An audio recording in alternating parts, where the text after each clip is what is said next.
Oke, silakan dimunculkan videonya Mas Alfian, Mas Iqbal, Nugi. Wah, ini kelihatan baru pada mandi ya, saya pun baru mandi nih. Ada yang belum mandi, kayaknya Nugi belum mandi nih. Lagi ada acara Pak di rumahnya.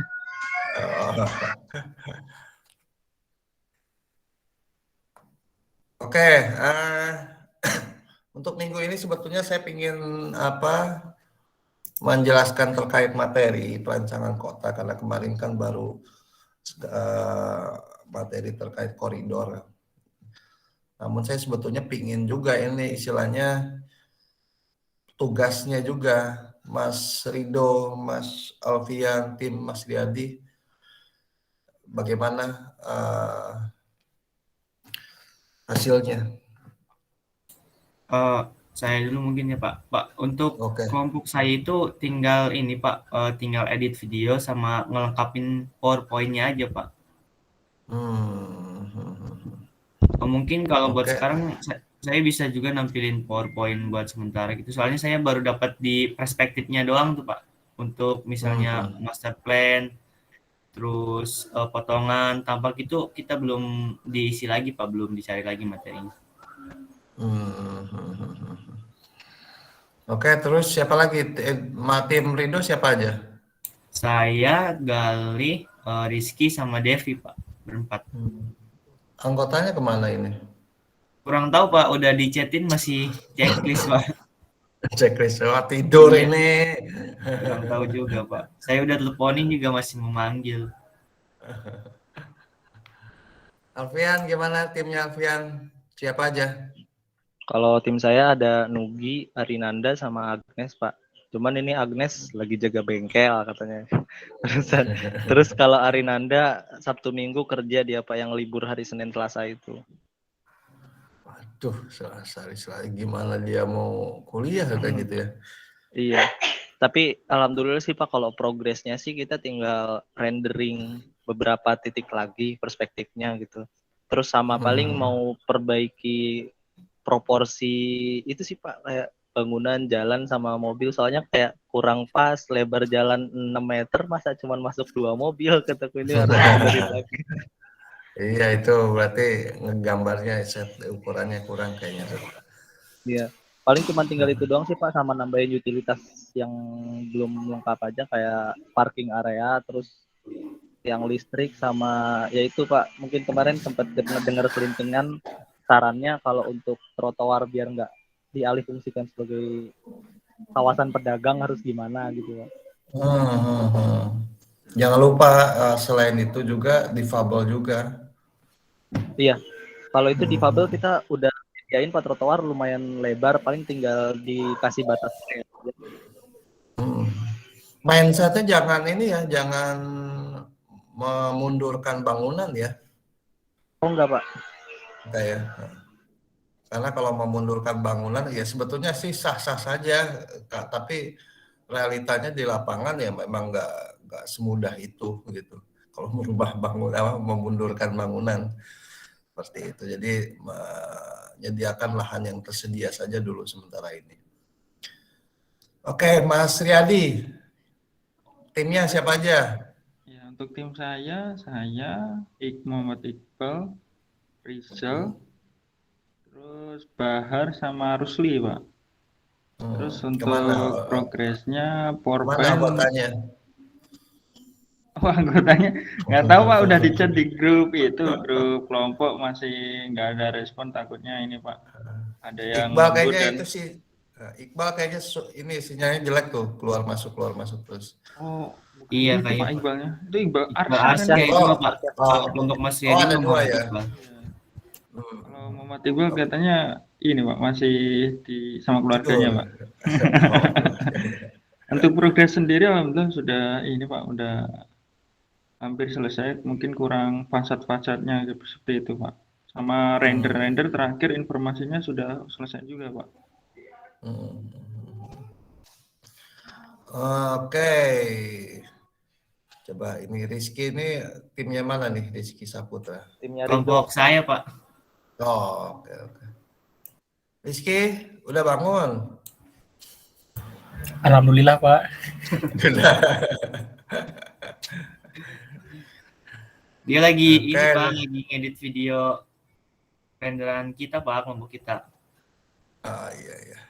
Oke lah kalau kayak gitu saya minta yang Mas Rido aja, tapi yang minta semua tim ini buat presentasi ini aja biar apa yang lain pun bisa melihat ya apa tugasnya karena Mas Rido mungkin yang siap presentasi untuk PowerPoint saja.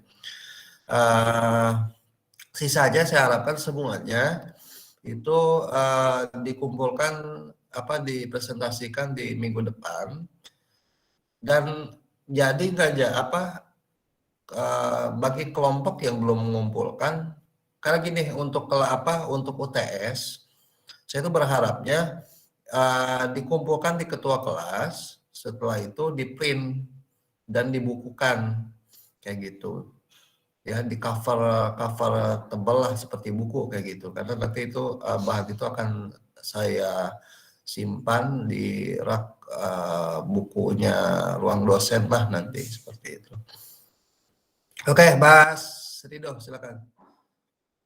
Siapa? Izin share. Oke.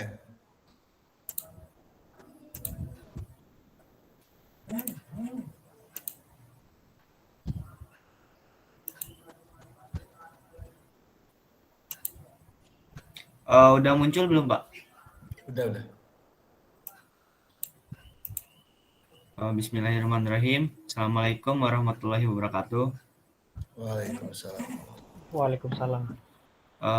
Kami dari kelompok 3 akan mempresentasikan hasil studi kami terkait Jalan Teguh Umar dan Jalan Bosiraya di daerah Cibitung. Sebelumnya perkenalkan nama saya Rido dan anggota saya ada Rizky Saputra, Galih Firmansyah Wiharja, dan juga Devi Asipa. Mohon maaf sebelumnya dua anggota kami yaitu Galih Firmansyah Wiharja dan Devi Asipa tidak bisa hadir. Baik, lanjut langsung saja ke materi. Konsep perencanaan. Yang pertama ada rumusan masalah, konsep master plan, implementasi konsep, kualitas desain, dan desain. Untuk rumusan masalah sendiri, ada fungsi kawasan. Fungsi kawasan itu sebagai kawasan komersial dan jalan pantura. Untuk masalahnya ada kurangnya perencanaan yang baik dan matang, serta kawasan tidak tertata dengan baik. Untuk permasalahan sendiri, yang pertama, tempat parkir yang kurang. Yang kedua, ruang terbuka hijau yang kurang. Yang ketiga, tidak terdapat halte kendaraan umum. Yang keempat, kurangnya fasilitas jalan. Dan yang kelima, trotoar yang disalahgunakan. Lanjut ke Jalan Raya Teguh Umar sebagai jalan penghubung, jalan pantura, serta jalur perdagangan. Dan Jalan Bosi dan Jalan Bosiraya sebagai jalan pemukiman. Jalan ini merupakan jalan pantura yang masuk di kawasan industri dan berada di area kawasan komersil. Terdapat pasar dan area-area pertokoan. Jadi, pengunjung bebas ingin membeli apa saja di sini. Dan yang pasti kawasan ini memiliki mobilitas yang sangat tinggi dan juga padat. Namun, hal ini tidak dibarengi dengan penataan kawasan yang baik, sehingga orang-orang yang datang kurang nyaman jika berada di area ini. Maka dari itu, penyelesaian masalah tersebut dilakukan agar kawasan ini lebih layak dan meningkatkan kualitas komponen kawasannya. Salah satunya pedestrian waste. Pelestarian dan peningkatan kualitas pedestrian waste agar sesuai standar dan meningkatkan keamanan dan kenyamanan penggunanya. Yang pertama ada zona pedestrian. Penggal jalan ini merupakan jalan pantura yang memiliki mobilitas yang sangat tinggi. Zona jalan dibersihkan dari parkir liar dan menambahkan rambu-rambu lalu lintas sesuai peraturan yang berlaku agar mobilitas yang padat ini tidak menyebabkan kemacetan dan pastinya menunjang pengguna jalan. Yang kedua ada zona jalan. Jalur pedestrian di kawasan ini perlu diperbaiki dan ditingkatkan kualitasnya karena banyak pengguna pasar yang berjalan kaki, serta untuk mengurangi pejalan kaki menggunakan bahu jalan, agar tidak bentrok dengan pengendara bermotor atau bermobil, dan juga menunjang keamanan dan kenyamanan. Yang ketiga ada zona hijau. Dalam suatu ruang kota, zona hijau adalah komponen yang sangat penting. Selain untuk penghijauan, vegetasi juga berperan sebagai peredam kebisingan serta menambah estetik suatu wilayah. Zona hijau ditata sedemikian rupa sehingga berfungsi dan berestetika. Lalu ada yang terakhir ada zona parkir. Bahu jalan di sini ditinggikan digunakan sebagai lahan parkir liar. Maka dari itu, untuk mengatasi kemacetan perlu disediakannya lahan parkir. Di sini juga merupakan jalan pantura yang notabene dilalui oleh kendaraan besar dan kendaraan industri serta kendaraan pasar. Lanjut ke master plan. Master plan Jalan Raya Tuku Umar dan Bosi Raya. Konsep yang diaplikasikan dalam pengembangan penggal jalan Tuku Umar dan Bosi Raya adalah konsep komersil dan kooperatif. Konsep komersil ini menekankan pada kemudahan akses perdagangan di area ini, serta untuk konsep kooperatif ini menekankan pada perancangan jalan, trotoar, area hijau, maupun bangunan yang ada di sekitar penggal jalan ini. Untuk materi ini, kita belum selesai lagi terkait analisis seperti tempat sampah, lampu, dan juga furnitur jalan lainnya. Lanjut ke konsep kooperatif dengan penekanan pedestrian. Perkembangan Kabupaten Bekasi sangat pesat. Banyak sekali pembangunan dikarenakan Kabupaten Bekasi merupakan kawasan industri. Tapi keadaan ini tidak didukung dan diimbangi dengan fasilitas jalan dan trotoar atau pedestrian yang baik, terutama fasilitas pejalan kaki yang kurang. Hal ini menjadi salah satu masalah dan perhatian yang sangat penting. Karena hal ini, pejalan kaki kehilangan kenyamanan dan kenyamanannya saat berjalan. Konsep pedestrianisasi adalah konsep yang dituju untuk pedestrian. Hal ini dipengaruhi ke berbagai aspek, yakni aspek keselamatan, kenyamanan, dan keamanan. Pejalan kaki maupun pengguna jalan.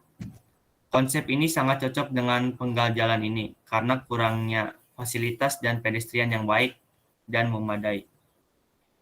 Untuk materi selanjutnya itu kita belum, Pak. Jadi kita lanjut ke perspektif.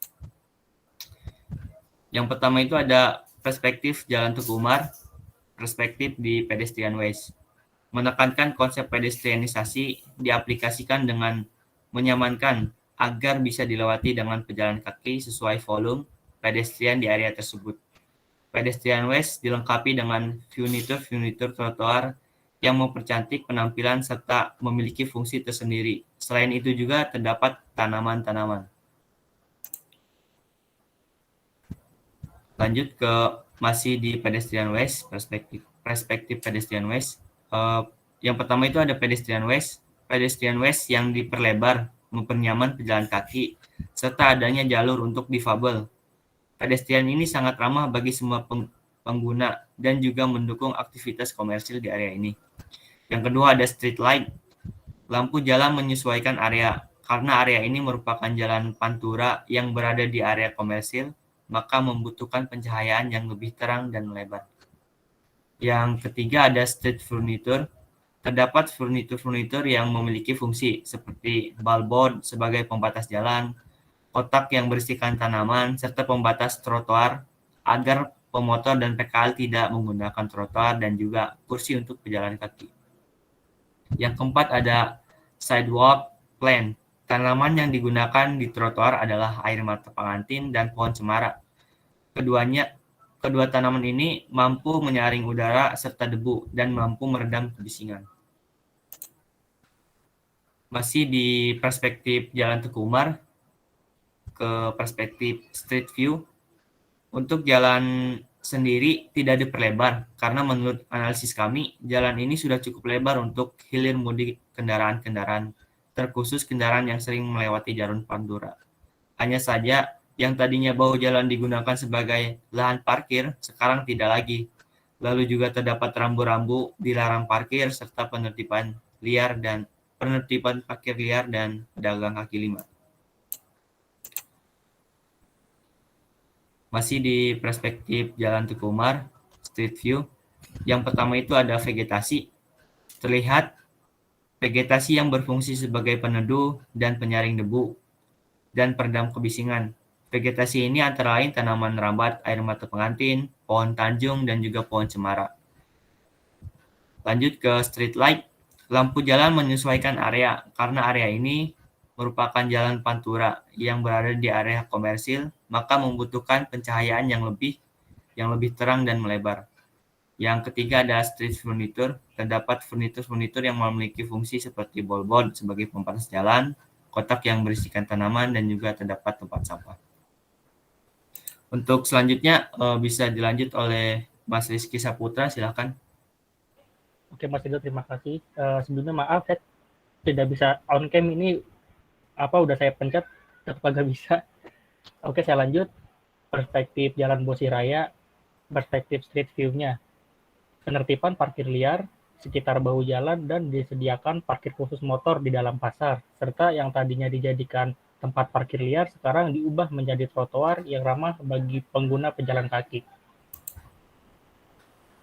Oke, masih di perspektif Jalan Bosi Raya, perspektif street view. Yang pertama, ada vegetasi. Terlihat vegetasi yang berfungsi sebagai peneduh dan penyaring debu dan peredam kebisingan. Vegetasi ini antara lain tanaman rambat, air mata pengantin, dan pohon cemara. Yang kedua, ada street furniture. Terdapat furniture yang memiliki fungsi seperti billboard sebagai pembatas jalan dan kotak yang berisikan tanaman. Lanjut, perspektif Jalan Tengku Umar. Ini perspektif drive view. View dari pengendara mobil juga perlu diperhatikan karena selain nyaman untuk pejalan kaki, desain jalan juga harus nyaman bagi pengguna jalan raya. Pada siang hari, view street terlihat jelas mulai dari halte, pembatas jalan, serta street furniture yang lainnya, serta adanya vegetasi yang terkesan jalan terlihat segar dan juga fasad dari ruko-ruko terlihat jelas. Masih di perspektif Jalan Tengku Umar, sekarang ke perspektif drive view.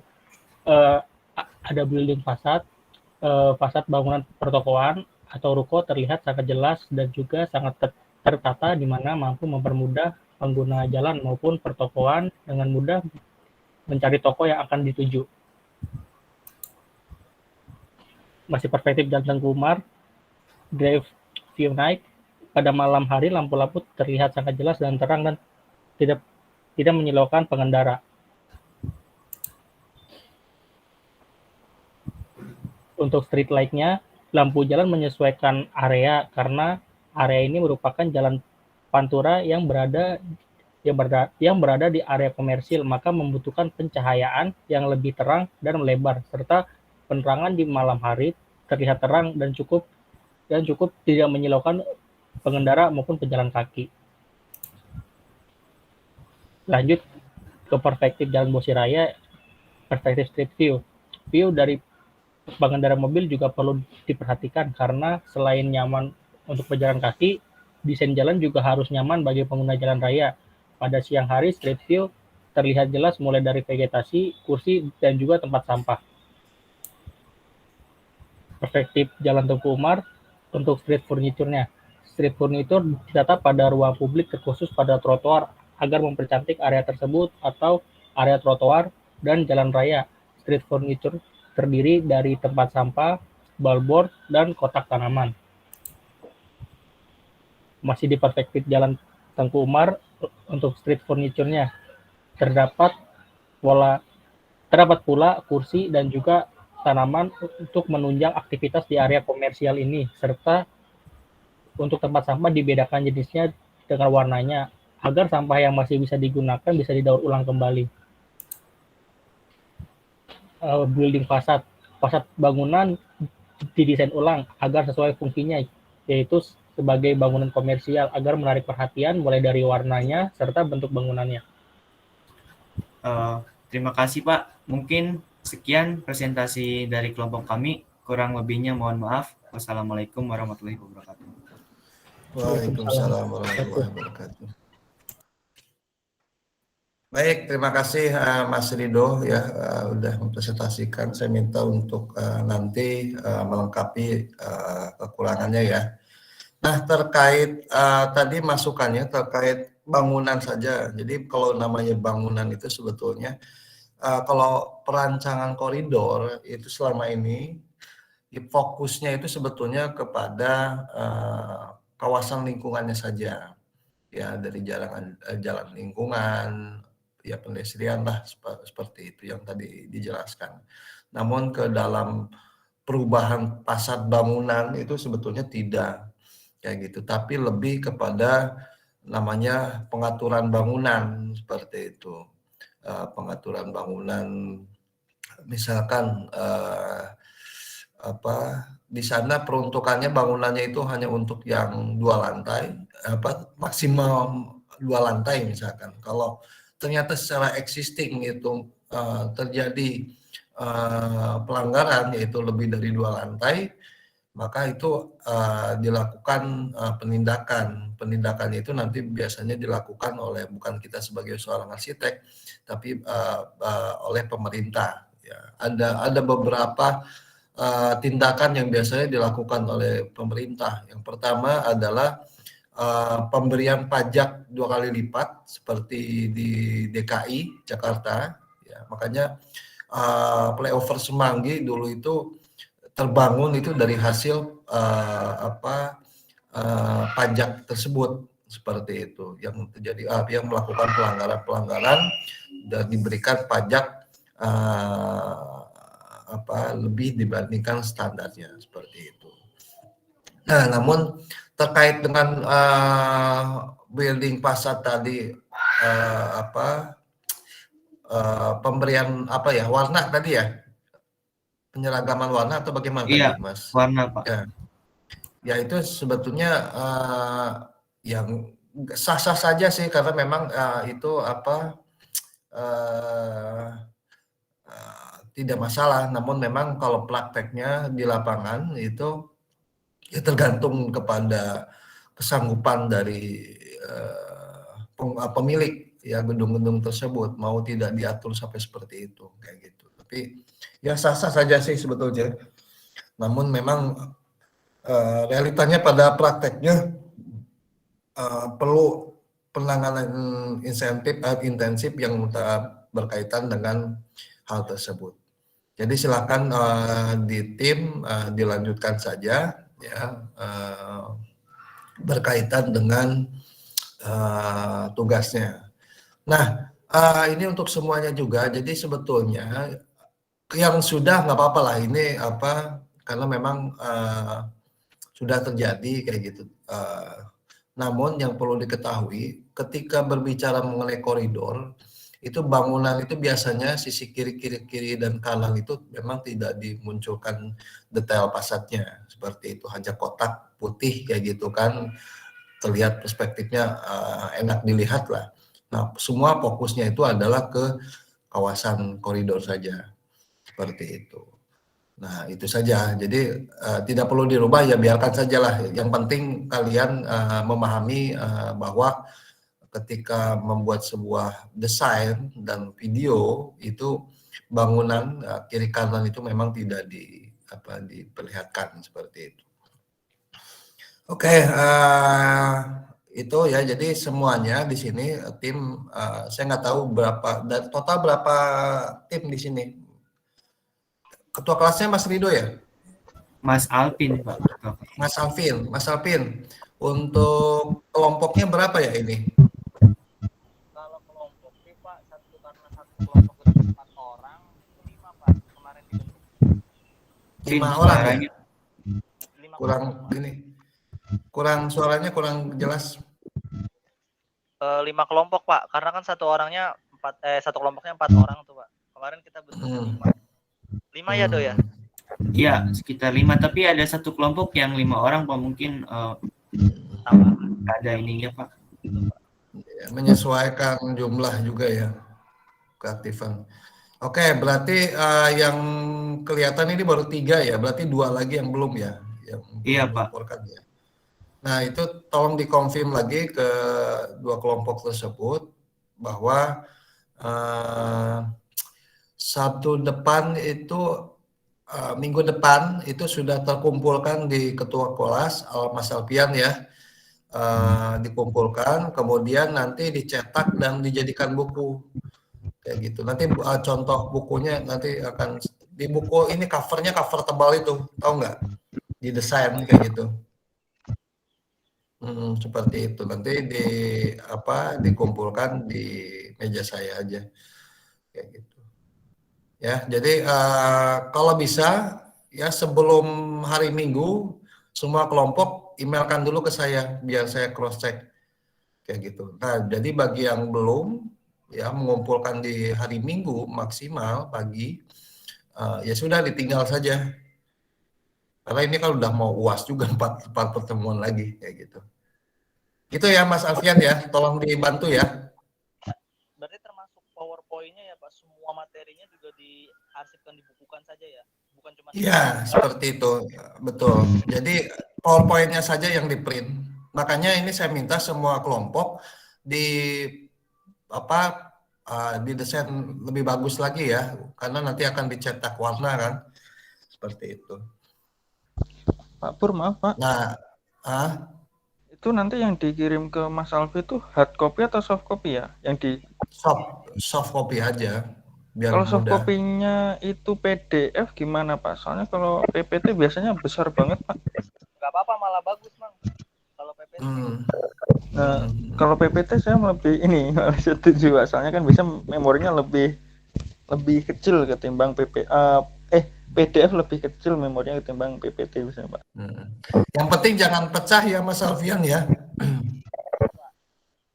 Ya, nanti dicek lagi, jangan sampai pecah. Kayak gitu. Nanti untuk biayanya ya diinikan saja di patungan aja kelompok ya. Silakan saya serahkan ke Mas Alfian. Tapi ini ya Mas Riyadi, di convert ke PDF-nya masing-masing aja setiap kelompoknya, terus kualitasnya juga dibagusin aja, jangan yang kualitas standar banget. Siap. Oke, kalau kayak gitu, jadi minggu depan ya. Baik, saya akan coba memberikan materi terkait dengan kemarin kan kita berbicara mengenai elemen perancangan kota berdasarkan tenaga ahli. Ya, para ahli lah seperti itu yang ada di dunia oleh arsitektur di dunia. Nah, di sini saya ingin memberikan penjelasan, sebetulnya materi sudah saya upload ya dari pertemuan-pertemuan sebelumnya karena belum sempat, karena memang fokusnya saya tuh berharapnya berkaitan melihat progres dari desainnya UTS seperti itu. Nah, di pertemuan ke-12 juga saya sharekan lagi ya terkait dengan materi yang sama, dan hari ini saya akan coba memberikan penjelasan terkait dengan panduan perancangan kota. Sebentar.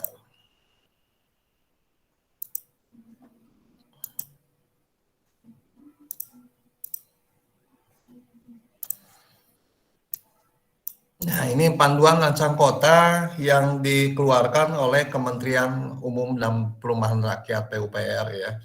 Nah, di mana di sini mereka mengkategorikan arsitektur kota itu ya untuk kelompok-kelompok apa saja yang harus dirancang kota, dan juga Kementerian PUPR ini sudah mengeluarkan panduan perancangan kota seperti ini, dan ini sebetulnya sangat disayangkan, makanya anak-anak tidak hadir ya, karena ini materi penting juga terkait dengan mata kuliah pengantar arsitektur kota. Nah, di sini ya, jadi di sini dalam outline-nya ini ada 3: pengenalan panduan rancang kota, ruang lingkup panduan rancang kota, studi kasus bentuk pengendalian pemanfaatan ruang. Jadi memang sedikit pekerjaan rancang kota itu sangat banyak ya, jadi tidak hanya sekedar berkaitan dengan berkaitan tidak hanya sekedar menata koridor dan sebagainya, namun di sini saya akan coba memberikan menambah mindset pengetahuan kalian terkait dengan apa saja sih perancangan kota, ya termasuk saya pun lebih fokusnya itu keahliannya itu di rancang kota seperti itu. Jadi kalau di arsitek itu kan ada fokusnya ke konsentrasinya ke building, ya, kemudian juga ada ke landscape, ya, kemudian yang ketiga ini rancang kota, urban design. Nah, saya pun di sini makanya diamanahkan oleh Bu Retno untuk mengampu ini ya, karena memang saya lebih konsentrasinya ke rancang kota. Nah, kalau rancang kota ini, kalau building itu adalah IAI ya, Ikatan Arsitektur Indonesia. Kalau landscape itu IALI kalau nggak salah, Ikatan Landscape Indonesia. Nah, sedangkan kalau rancang kota, urban design, ini adalah IARKI, Ikatan Ahli Rancang Kota Indonesia namanya. Nah,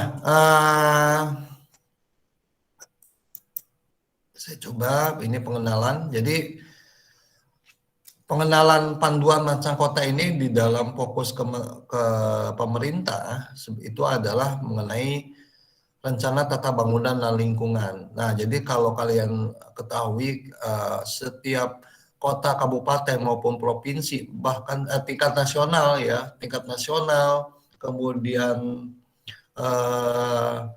provinsi, kota, kabupaten, ya hingga sampai ke tingkatan kecamatan, itu sebetulnya memiliki produk perencanaan ya di masing-masing kota, kabupaten sampai provinsi seperti itu, bahkan kecamatan.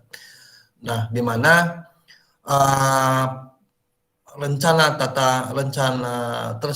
perencanaan tersebut memiliki lingkupnya, tingkatannya itu kalau tingkatan nasional makro ke kecamatan sampai ke mikro seperti itu. Jadi panduannya itu dari makro ke mikro. Nah, di mana untuk RT RW N, ya, RT RW N itu rencana tata ruang wilayah nasional. Itu tingkatan perencananya, lingkupnya itu ya perencanaan untuk seluruh provinsi yang ada di Indonesia. Seperti itu. Nah, setelah RT RW N tersebut dibuat, maka untuk breakdown untuk lingkupnya tingkat nasional, ya provinsi itu memiliki kewajiban untuk membuat sebuah perencanaan dari perencanaan yang sudah dibuat oleh tingkat nasional atau RT RW N nasional. Kayak gitu. Maka masing-masing provinsi itu memiliki rencana tata wilayah nasional provinsinya, di mana lingkupnya adalah tingkatan provinsi. Beda dengan RT RW N, itu lingkupnya adalah nasional seluruh provinsi. Nah, kalau RT RW provinsi itu adalah lingkup perencanaannya itu untuk satu provinsi. Jadi seluruh kabupaten kota yang ada di provinsi tersebut, ya itulah dibuat rencana tata ruang wilayah provinsi seperti itu. Nah, setelah itu ya RT RW ini, provinsi ini dibuat, ada turunannya lagi perencanaannya itu, yaitu perencanaan RT RW kabupaten atau kota. Makanya Kabupaten Bekasi, Kota Bekasi itu memiliki sebetulnya RT RW kota RT RW kota ataupun kabupaten seperti itu. Nah, dari RT RW ya RT RW tersebut kabupaten kota itu ada namanya RT RW dari RT RW kabupaten kota itu ada namanya EDTR, rencana detail tata ruang tingkat kecamatan. Makanya ketika kalian melakukan kajian perancangan kota, itu seharusnya kalian memang berkoordinasi di tingkat dinas. Contoh, misalkan tadi kalian merancang koridor jalan, misalkan SGC lah, yang mudah kayak gitu. SGC ini lingkup wilayahnya itu masuknya mana? Oh, ternyata ini adalah Provinsi Jawa Barat. Ya, prakteknya ya ketika kalian membuat ini, membuat kajian koridor di tingkat provinsi, maka kalian harus koordinasi ke tingkat provinsi untuk meminta RT RW provinsinya. Nah, setelah itu, oh SGC ini masuknya adalah Kabupaten Bekasi. Maka kalian harus memiliki produk bukunya RT RW Kabupaten Bekasi. Kemudian turunannya itu ada namanya RDTR. Nah, SGC ini masuknya kecamatan apa? Ya, oh ternyata masuknya adalah RDTR misalkan Cikarang apa itu? Selatan misalkan lah seperti itu. Maka RDTR tersebut ya harus dimiliki. Nah, dari hal tersebut, poin-poin kenapa kalian harus memiliki, karena di dalam hal tersebut produk-produk yang dimiliki oleh provinsi sampai tingkat kecamatan itu memiliki perencanaan untuk wilayah tersebut, termasuk wilayah untuk kecamatan. Berkaitan dengan apa? Berkaitan dengan arahan terkait rencana tata bangunan dan lingkungannya. Seperti itu. Nah, terkait dengan pengaturan peruntukan lahan, pengaturan untuk KDB KLB, kemudian peruntukan lahan, misalkan zona-zona lah. Kalau dalam RDTR itu lingkup outputnya itu adalah peta, ya peta peruntukan lahan. Ya, jadi di dalam peta tersebut dibuat perencanaan zona-zonanya seperti itu. Nah, itu yang harus kalian pahami terkait dengan perencanaan yang ada di Indonesia. Nah, kaitan dengan slide yang ada di sini, itu ada namanya Rencana Tata Bangunan dan Lingkungan. Nah, RTBL ini disusun, ya, dibuat, ini lingkup outputnya itu lebih detail lagi, skalanya itu bisa skala 1:1000. Jadi petanya itu terlihat bangunannya ya. Kalau peta lingkup yang ini kan hanya jaringan jalan ya, tidak terlihat bangunan. Nah, sedangkan di RTBL ini perencanaannya itu sudah lingkup ke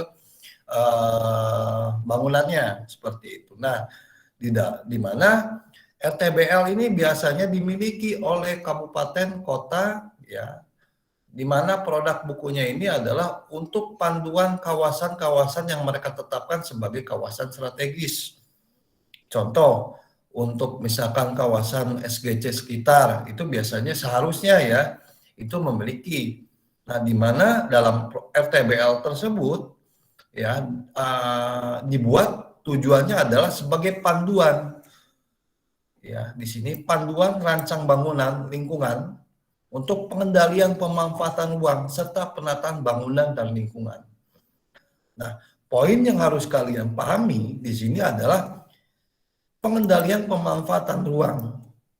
Nah, tujuan utama di dalam RTBL tersebut itu adalah untuk mengendalikan pemanfaatan ruang supaya apa?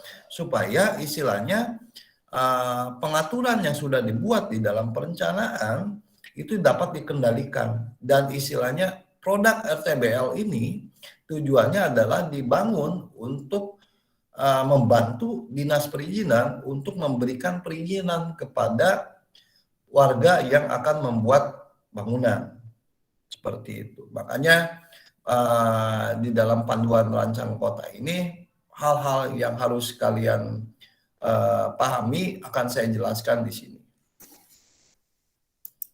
Nah, ini kedudukan di dalam RTBL yang tadi saya jelaskan.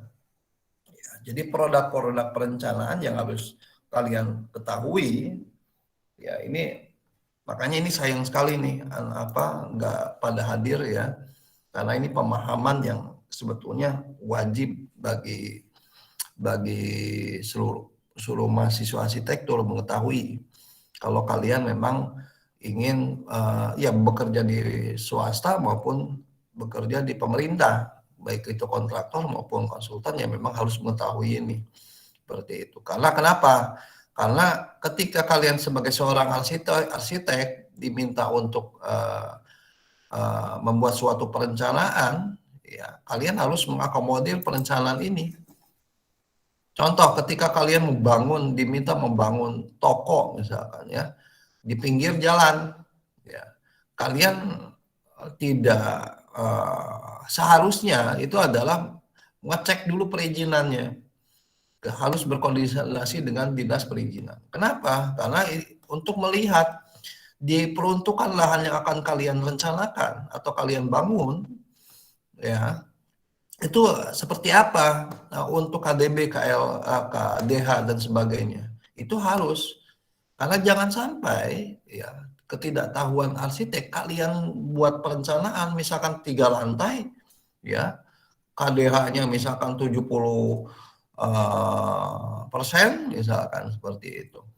Nah, setelah kalian buat, bahkan PD-nya kalian bangun, ya, ternyata ketika melakukan perizinan, ya salah besar. Karena biasanya di Indonesia itu hal yang paling yang bandel-bandel itu, ya. Sebentar, ini ada masuk atau apa ya? Oh, bukan. Yang bandel-bandel itu mereka bangun dulu.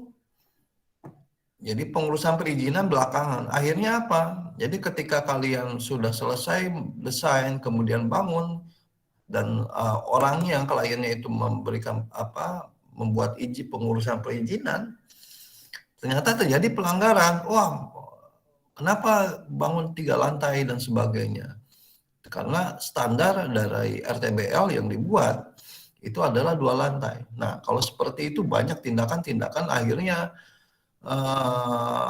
tindakan itu kembali lagi ke pemerintah. Ada yang istilahnya tadi penambahan pajak ya 2 kali lipat, ataupun melakukan seperti yang terjadi waktu Ridwan Kamil menjadi wali kota. Jadi ada, saya lupa lah, hotel atau apa ya kelebihan 1 lantai, akhirnya dirubuhkan lantai tersebut yang paling tingginya itu. Seperti itu. Nah, makanya jangan sampai seperti itu. Kalian harus memahami hal tersebut di sini. Jadi di Indonesia itu memiliki produk perencanaan, di mana produk perencanaan ini sebagai guidance para arsitektur, planologi, ya untuk sipil, untuk istilahnya sebagai acuan di dalam perencanaan seperti itu. Nah, tadi saya jelaskan kan di sini ada RT/RW, ini produk rencana induknya, di mana rencana induk yang dibuat nasional itu harus diakomodir oleh provinsi sampai ke tingkat kabupaten, kecamatan, seperti itu. Nah, jadi begitu juga dengan RT/RW. Jadi RT/RW ini harus mengakomodir nasional, ya, di dalam produk provinsi, walaupun di dalam RT/RW provinsi yang memiliki wewenangan, memiliki perencanaan juga. Jadi mengakomodir perencanaan nasional, ya, kemudian disinergikan dengan perencanaan provinsi yang dibuat oleh RT/RW provinsi.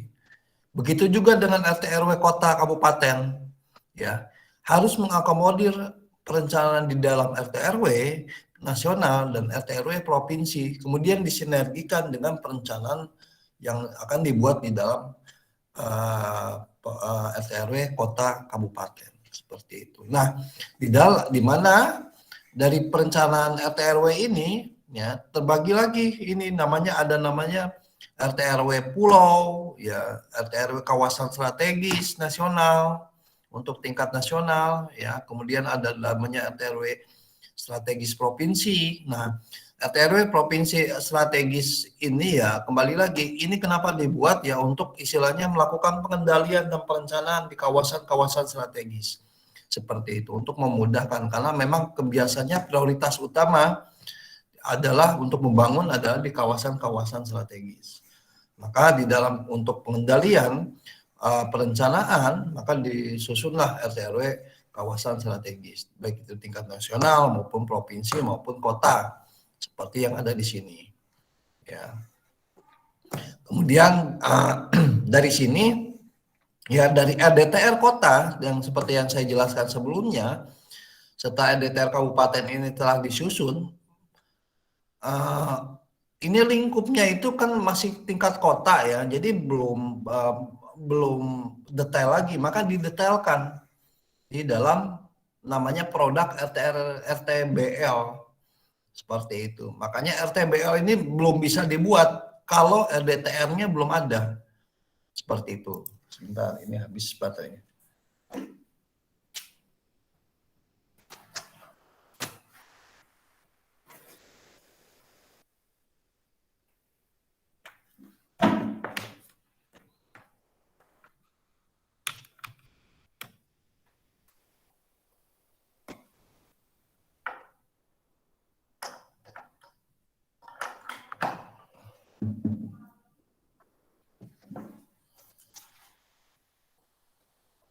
Oke.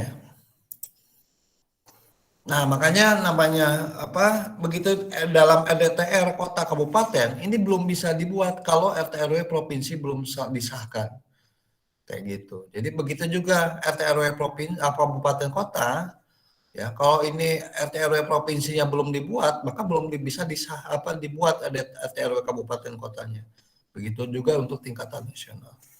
Nah, di mana ya kembali lagi RTBL ini ya dari lingkup perencanaan makro sampai ke mikro, perencanaan mikro, tujuannya apa? Kenapa kok banyak banget aturan dari makro ke mikro?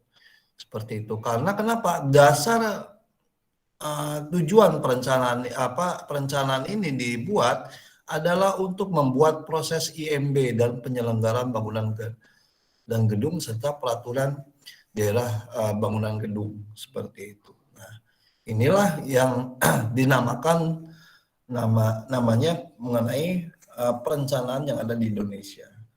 Dan untuk kedudukan RTBL itu adalah di tingkatan tujuannya adalah dibuat untuk pengendalian bangunan gedung dan lingkungan seperti itu. Nah, selanjutnya di sini slide selanjutnya. Nah, setelah mengetahui maksud kedudukan dari RTBL, yang harus kalian ketahui bahwa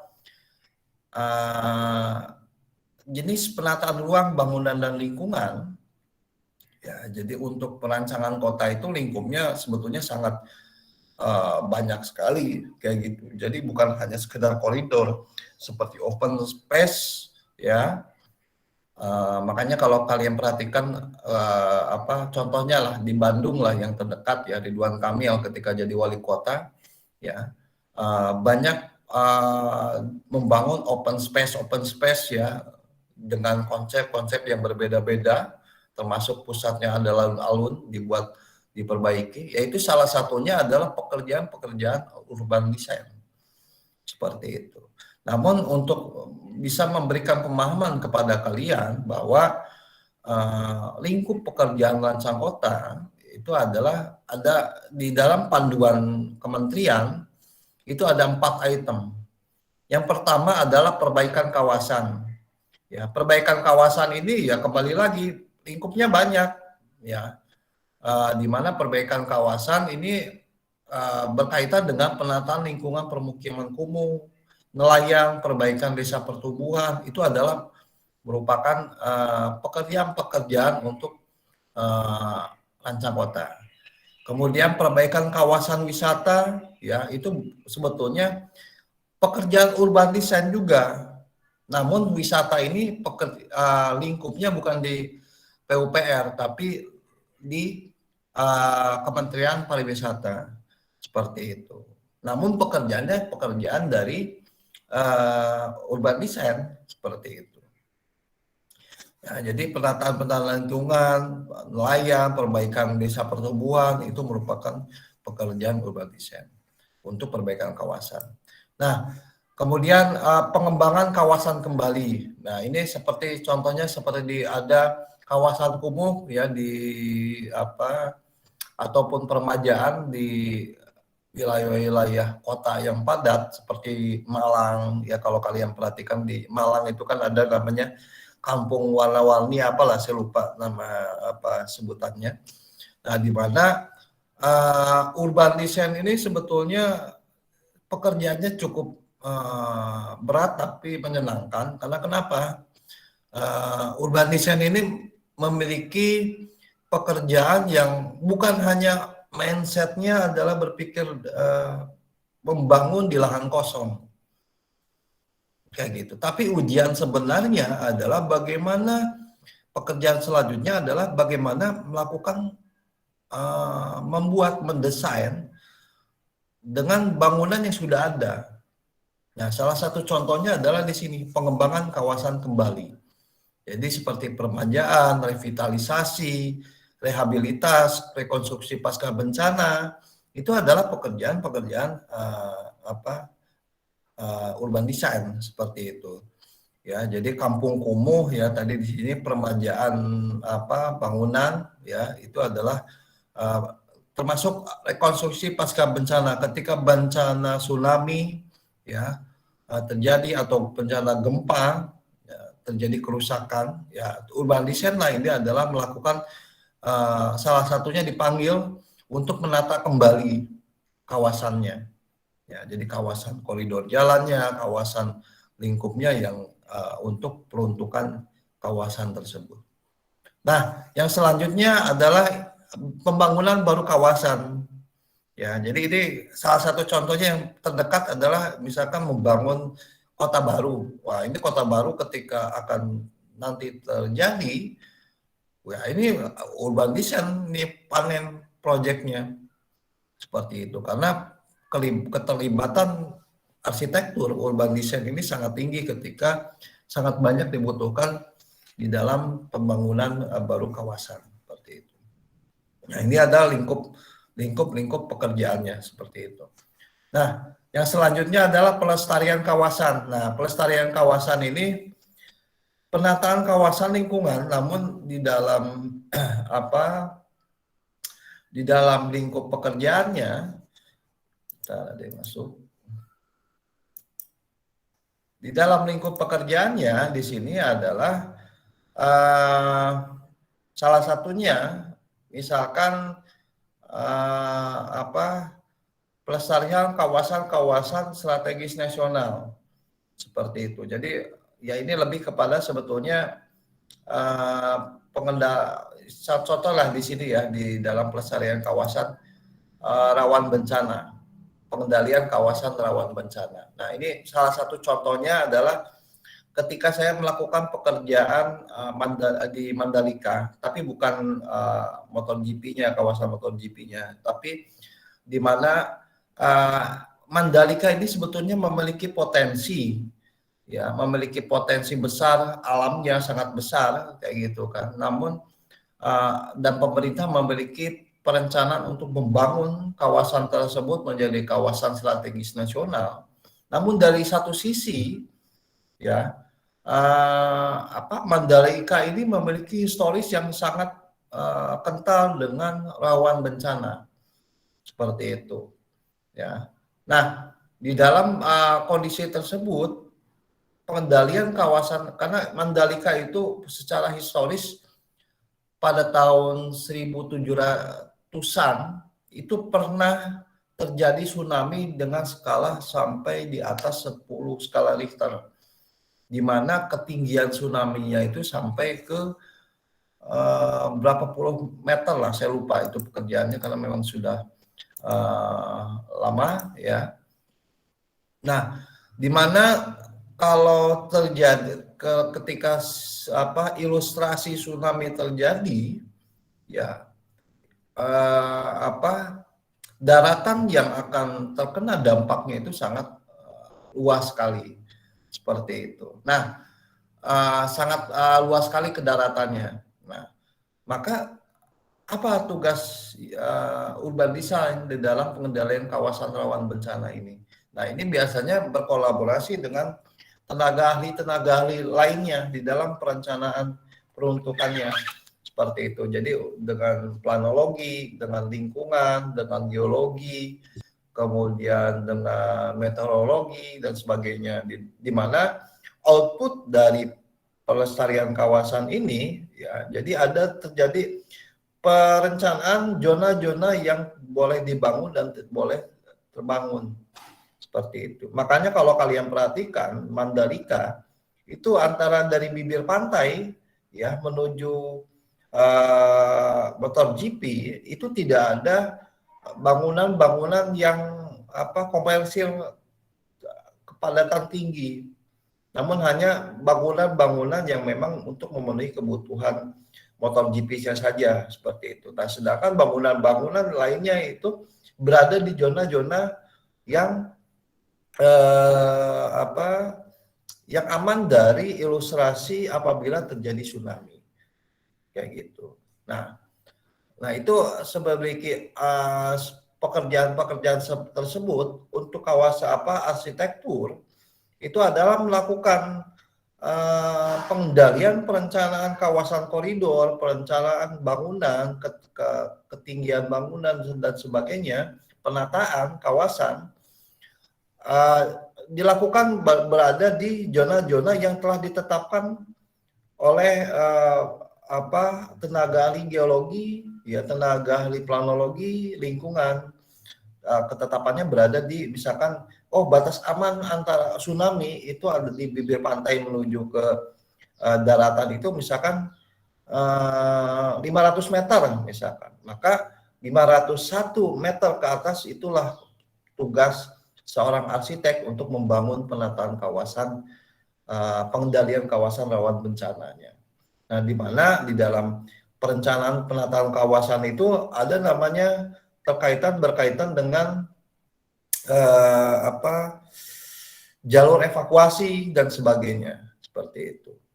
Nah, yang selanjutnya adalah kawasan pelestarian selanjutnya seperti cagar budaya. Kalau kalian perhatikan di Bandung, ya Bandung ini ada yang pernah ke Dago belum? Di sini ada orang Bandung nggak? Nugi Pak, Nugi. Iya Pak. Nugi. Nah, Nugi itu kan ada koridor Dago ya.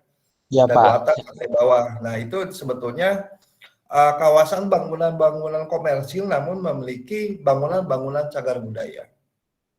Nah, pekerjaan urban design ya seperti itu untuk kawasan pelestarian cagar budaya, di mana tugas seorang arsitek itu bukan hanya sekedar menata bangunan, menata kawasannya, tapi bagaimana melakukan pengendalian cagar budaya bangunan yang ada di sana, peninggalan Belanda, ya itu tidak dilakukan perbaikan sesuai dengan pedoman cagar budaya seperti itu. Makanya kalau kalian perhatikan kayak Nugi itu ke Dago, ya bangunan-bangunannya masih bangunan-bangunan Belanda. Karena kenapa?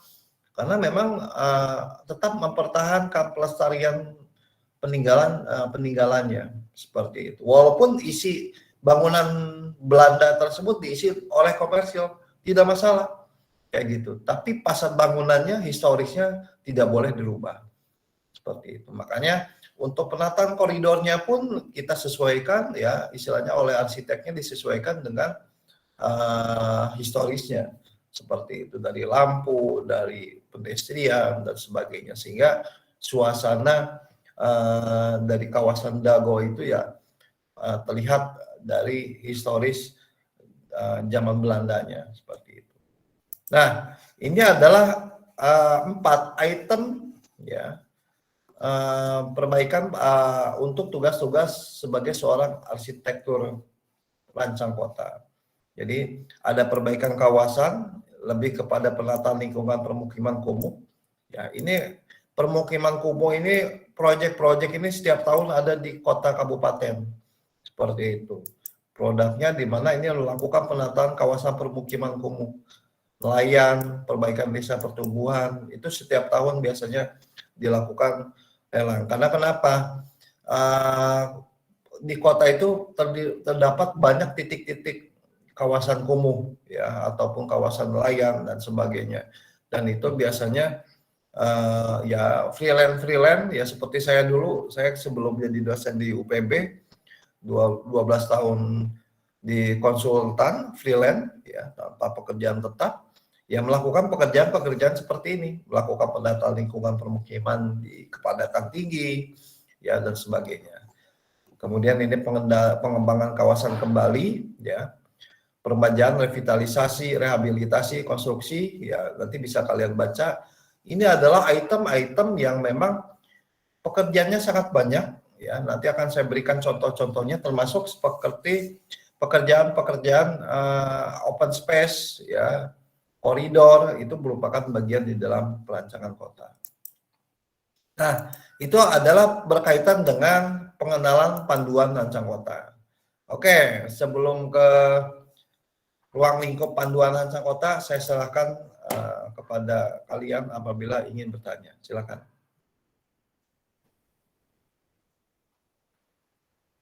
Ya, silakan Mas Riyadi. Baik Pak, terima kasih Pak. Pak, izin bertanya. Sebenarnya saya ingin menanyakan yang materi kemarin Pak, bukan materi yang baru ini Pak. Boleh nggak ya Pak? Ini sebetulnya sudah saya upload di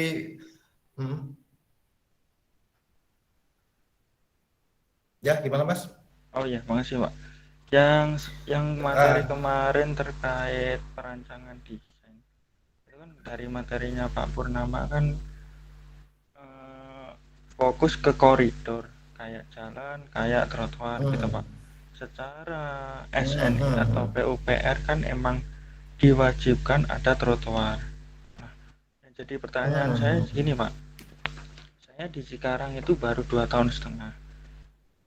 Di tempat saya lokasi ngontrak sampai perjalanan ke kantor itu ada koridor yang dimana itu jalannya sempit, terus nggak ada trotoar. Saya mikirnya gini, kemungkinan dulu waktu sebelum ada industri jalan ini nggak apa-apa atau nggak mengalami kemacetan.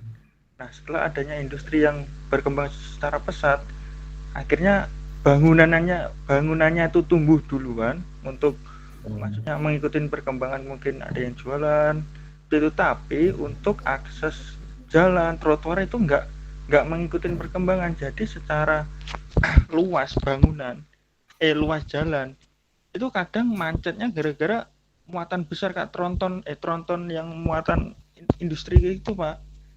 Itu gimana Pak secara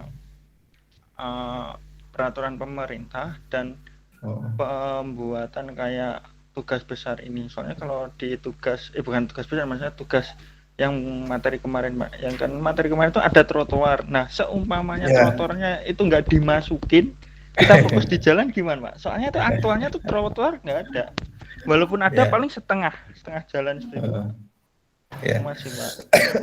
Oke, terima kasih Mas Riyadi atas pertanyaannya. Jadi tugas penataan koridor itu sebetulnya tugas pemerintah kabupaten kota, seperti itu. Nah, makanya kalau ditanyakan apa yang dijelaskan oleh Mas Riyadi, ya itu sebetulnya bukan hanya di Bekasi, ya banyak di kota-kota lain, kabupaten yang lain, termasuknya kota lah, karena memang lingkupnya tinggi permasalahan itu di kota itu seperti itu. Ya realitanya seperti itu Mas. Jadi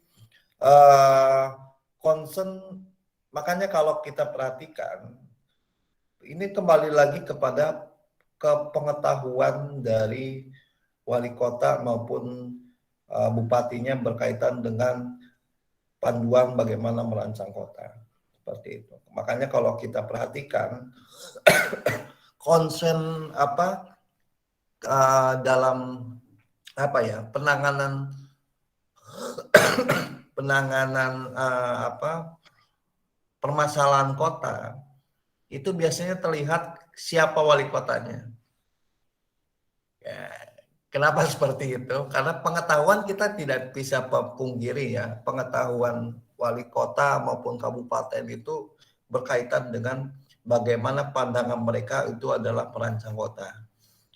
Dan itu sebetulnya ketidaktahuan wali kota kabupaten itu seharusnya disupport oleh dinas terkait ya.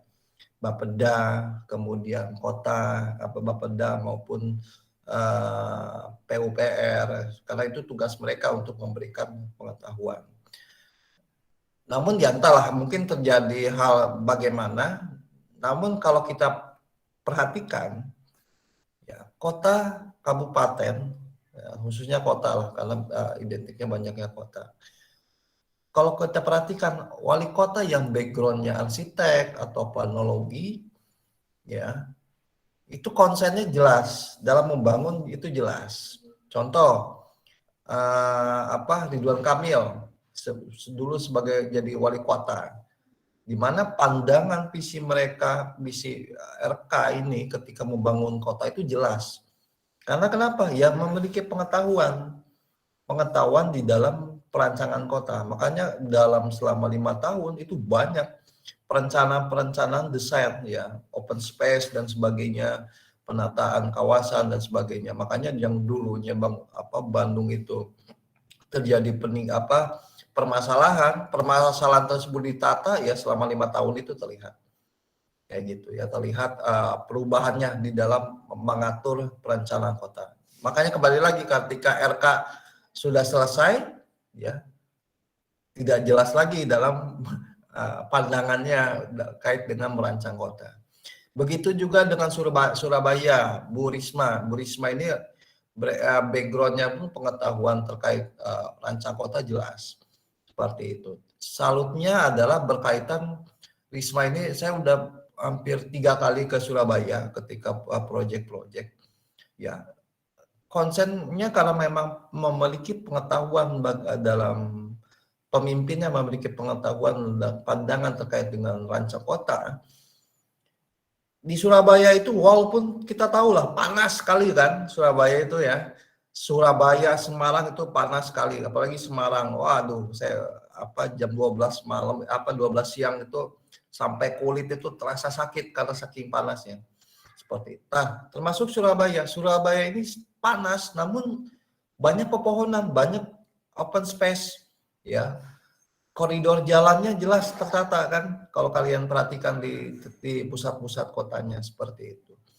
Dan yang saya salutkan ketika dulu adalah dari saya keluar, ya, misalkan dari keluar hotel menuju ke tempat kegiatan, pagi itu sudah ada tim kebersihan.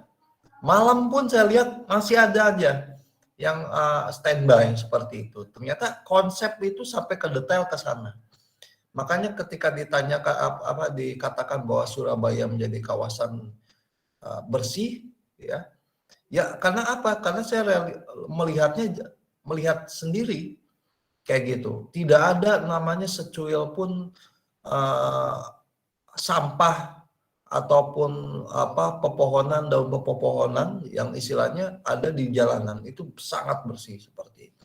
Nah, makanya kembali lagi ketika hal sini, makanya kembali lagi kepada pemahaman pandangan pelaku kebijakan di dalam bagaimana membaca visi merancang kawasan kotanya, seperti itu. Nah, yang ditanyakan oleh Mas Riyadi, Pak, di kawasan tersebut nggak ada panduan nggak ada pedestrian, seperti itu. Akhirnya apa? Ya akhirnya sudah ada tronton, kendaraan besar, macet, PKL dan sebagainya, itu terjadi karena memang ketidaksiapan di dalam perencanaan. Kayak gitu. Jadi ketika ditanyakan kok nggak ada, ya itu ketidaksiapan. Ya, ketidaksiapan menerima kegiatan rutinitas yang tinggi. Ketika Bekasi dinyatakan sebagai kawasan industri, seharusnya pemerintah ini konsen tidak hanya jangka pendeknya saja, tapi jangka panjangnya di dalam melakukan penataan kawasannya. Termasuk tadi mengenai koridor pejalan kaki. Ya kayak gitu, seharusnya ada seperti itu. Makanya Mas harus mengetahui jenis-jenis jaringan jalan serta kelengkapannya. Karena ada yang saya ketahui itu ada jalan tapi itu terjadi di lingkup jalan lingkungan ya. Jadi jalan lingkungan itu memang tidak ada pedestrian. Kalaupun ada terjadi adanya pedestrian itu sebelah kiri atau sebelah kanan hanya satu kayak gitu. Karena itu lingkupnya jaringan jalan seperti itu. Makasih kakak. Waduh ini anak saya ngasih minum ini tanpa disuruh. Kasih kakak. Baik. Saya minum dulu deh, udah dibuatin nih. Oh iya Pak, tadi yang pedestrian untuk jaringan jalan lingkungan itu benar Pak. Itu pedestrian cuma satu sisi Pak. Iya, memang seperti itu. Emang satu sisi karena itu berkaitan dengan tinggi tidaknya aktivitas seperti itu. Jadi semua di sini harus memahami ketika melakukan perencanaan jaringan jalan harus memahami dulu jenis-jenis jaringan jalan. Karena jenis-jenis jaringan jalan itu memiliki kelengkapan street furniture yang berbeda-beda kelengkapannya. Tidak, kita jangan sampai berpikiran konsep perencanaan seorang arsitek. Kalian menata jalan lingkungan tapi konsepnya adalah jalan arteri. Habis nanti diketawain. Ya, seperti itu. Jadi kalian harus memahami jenis-jenis jaringan jalannya, tipenya apa, apakah lingkungan ataukah arteri dan sebagainya, serta kelengkapannya. Itu ada panduan di peraturannya. Kalian searching saja seperti itu. Gitu Mas Riyadi. Baik Pak, terima kasih Pak. Oke, silakan. Ada pertanyaan selanjutnya? Ini udah 19 ini ya. Saya 9:30 mau ngajar lagi nih.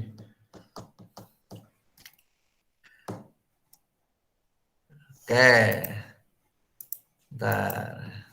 Ini silakan nanti gini saja deh. Tadi kan baru bahas mengenai pengenalan panduan rancang kota. Nanti minggu depan untuk ruang lingkup panduan rancang kota akan saya jelaskan. Tapi ini materinya ya akan sudah saya upload di pertemuan 12. Bagi yang belum silakan di-download saja dulu ya. Seperti itu terkait pengenalan sepintas panduan rancang kota. Ya inilah kalau memang mulainya jam 8 jadi pagi ini memang belum ready semua ini ya, termasuk saya pun istilahnya, waduh udah setengah 8 saya bilang kayak gitu. Jadi mudah-mudahan nanti di minggu depan ya mudah-mudahan bisa jam 7 ya istilahnya standby biar materi ini, karena ini materi ini ada 41 ya. 41 dan ini sangat detail sekali. Jadi saya harapkan ya mudah-mudahan ya di minggu depan bisa jam 7 udah ready untuk kita siap untuk memberikan materi seperti itu. Oke, gitu saja dulu ya, tidak apa-apa ya untuk materi di pagi ini. Ya Pak. Silakan, ada mau tanyakan lagi? Belum ada mungkin Mas sejauh ini Pak. Oke, belum ada. Kalau belum ada, cukup sekian dulu ya. Iya Pak. Ya mudah-mudahan materi yang ada sedikitnya bermanfaat ya. Terima kasih. Assalamualaikum warahmatullahi wabarakatuh. Waalaikumsalam warahmatullahi wabarakatuh. Waalaikumsalam Terima kasih banyak Pak. Terima kasih banyak ya semuanya. Iya, Pak. Assalamualaikum. Ya. Mari.